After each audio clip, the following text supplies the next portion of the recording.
پناہ مانگتا ہوں میں اللہ کی شیطان مردود سے۔ شروع اللہ کا نام لے کر جو بڑا مہربان نہایت رحم والا ہے۔ آسمان کی قسم جس میں برج ہیں، اور اس دن کی جس کا وعدہ ہے، اور حاضر ہونے والے کی اور اس کی جس کے پاس حاضر ہوتے ہیں، کہ خندقوں والے ہلاک کر دیے گئے، یعنی آگ کی خندقیں جس میں ایندھن جھونک رکھا تھا،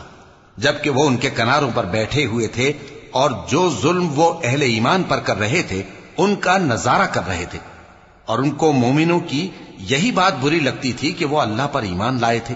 جو غالب ہے، سب خوبیوں والا ہے، جس کی آسمانوں اور زمین میں بادشاہی ہے،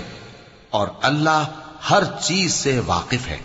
جن لوگوں نے مومن مردوں اور مومن عورتوں کو تکلیفیں دیں اور توبہ نہ کی، ان کو دوزخ کا اور عذاب بھی ہوگا اور جلنے کا عذاب بھی،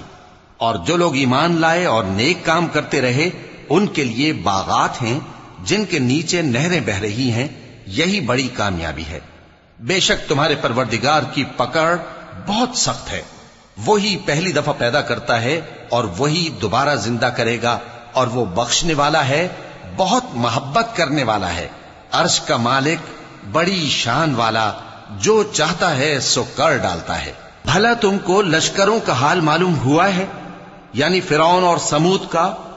اصل بات یہ ہے کہ کافر مستقل جھٹلانے میں لگے ہیں، جبکہ اللہ بھی ان کو ہر طرف سے گھیرے ہوئے ہے۔ یہ کوئی معمولی کلام نہیں، بلکہ یہ قرآن عظیم الشان ہے، لوح محفوظ میں لکھا ہوا۔